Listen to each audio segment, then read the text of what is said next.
उत्तर भारत के पहाड़ी इलाकों में बसे एक छोटे से गांव कालाटॉप की एक भयावह कथा सालों से स्थानीय लोगों की जुबान पर है। यह गांव इतना दुर्गम और वीरान है कि वहां सूरज की रोशनी भी देर से पहुंचती है और शाम की परछाइयां बहुत जल्दी गहराने लगती हैं। गांव से ऊपर एक पुराना सरकारी गेस्ट हाउस है जहां अब कोई नहीं जाता। वहां का चौकीदार आज भी खड़ा है, लेकिन वह इंसान नहीं।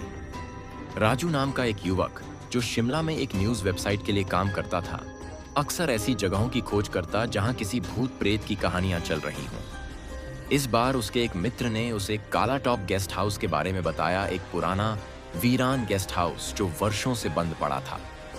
कहा जाता था कि वहां एक चौकीदार अब भी अपनी ड्यूटी निभा रहा है, जबकि उसे मरे हुए सालों बीत चुके हैं। राजू ने तुरंत फैसला किया वह इस जगह पर जाएगा और असलियत का पता लगाएगा। गांव में पहुंचते ही राजू ने कुछ स्थानीय लोगों से बातचीत की। सबके चेहरे पर डर और असहायता थी। बाबूजी, वहां मत जाओ, वो चौकीदार अब चौकीदार नहीं रहा, एक बुजुर्ग ने कहा। रात को वो पहाड़ी खून से लाल हो जाती है और वो आदमी जिसकी आंखें जलती हैं अब भी टॉर्च लिए खड़ा रहता है। जाने कितनों को उठा ले गया है, एक महिला बोली। राजू हंस दिया। आप लोग अंधविश्वास में जी रहे हैं, मैं रात में वहां रहूंगा और वीडियो बनाऊंगा, आप देख लेना, कोई भूत वूत नहीं होता। शाम होते ही राजू अपने कैमरे, टॉर्च और कुछ जरूरी सामान लेकर पहाड़ी की ओर चल पड़ा। ऊपर पहुंचने में 2 घंटे लगे। रास्ते में कई जगह खून के धब्बे जैसे निशान दिखे, लेकिन उसने सोचा किसी जानवर का होगा। गेस्ट हाउस दूर से ही डरावना लग रहा था। लोहे का टूटा हुआ गेट, दीवारों पर काई और हर तरफ सन्नाटा। गेट के पास पहुंचते ही राजू को कोई खड़ा दिखा, एक आदमी पुरानी खाकी वर्दी में, हाथ में टॉर्च और चेहरा पूरा झुलसा हुआ। राजू ने पूछा, चौकीदार जी, आप यहां अब भी रहते हैं? वह आदमी बिना कुछ बोले बस सिर हिलाता रहा। राजू अंदर चला गया। उसने कैमरे ऑन किए, गेस्ट हाउस के कमरे देखे।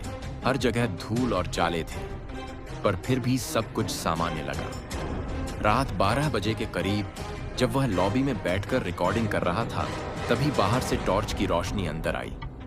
वह भागा और देखा वही चौकीदार खड़ा था, लेकिन उसके पैरों के पास जमीन लाल थी, जैसे खून रिस रहा हो। राजू डर गया और बोला, क्या आप ठीक हैं? उसने जैसे ही चौकीदार के कंधे पर हाथ रखा, उसकी हथेली लाल हो गई, खून से सनी हुई। राजू चीख कर पीछे हटा। वह तुरंत गेस्ट हाउस के स्टोर रूम में जाकर छिप गया।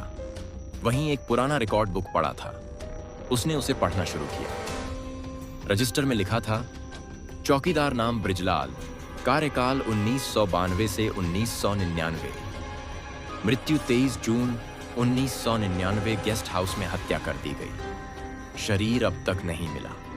राजू कांप उठा। उसे याद आया 23 जून ही आज की तारीख है।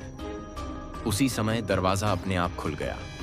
चौकीदार ब्रिजलाल खड़ा था, लेकिन इस बार उसका चेहरा साफ दिख रहा था, आधा जला हुआ, आंखें खून से लाल और टॉर्च से धुआं निकल रहा था। राजू जान बचाकर गेस्ट हाउस से भागा, लेकिन जैसे ही वह नीचे उतरने लगा, उसे रास्ता बंद मिला। पीछे मुड़कर देखा, वही चौकीदार खड़ा था। अब खून की नदी जैसे उसके नीचे बह रही थी। ड्यूटी छोड़कर क्यों जा रहे हो?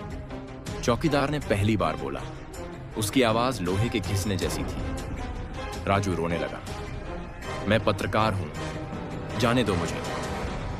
जो एक बार यहां आया वो यहीं रहेगा, मुझे भी तो यही कहा गया था। वह बुरी तरह चिल्लाया। अचानक राजू को जमीन में कुछ खींचने लगा, जैसे किसी अदृश्य ताकत ने उसे पकड़ लिया हो। वह चिल्लाया, बचाओ, कोई है क्या? अगली सुबह गांव के 2 लोग ऊपर पहुंचे। उन्होंने देखा गेस्ट हाउस की दीवार पर लिखा था, ड्यूटी अब नए चौकीदार की है। राजू कैमरा वहीं पड़ा था। उन्होंने फुटेज उठाई और गांव में ले आए। वीडियो में अंतिम दृश्य था राजू की चीखें, चौकीदार का भयानक चेहरा और आखिरी फ्रेम में राजू खाकी वर्दी में गेस्ट हाउस के बाहर टॉर्च लिए खड़ा था, ठीक उसी जगह जहां चौकीदार ब्रिजलाल पहले खड़ा रहता था। अब गेस्ट हाउस पूरी तरह बंद कर दिया गया है, लेकिन पहाड़ी पर रात होते ही एक टॉर्च की रोशनी दिखती है। गांव वाले अब भी कहते हैं, एक नया चौकीदार खड़ा है खून से सनी पहाड़ी पर। क्या आप कभी उस पहाड़ी के पास से गुजरे हैं? अगर हां, तो पीछे मुड़कर मत देखिएगा। हो सकता है कोई चौकीदार आपको ड्यूटी पर बुला रहा हो।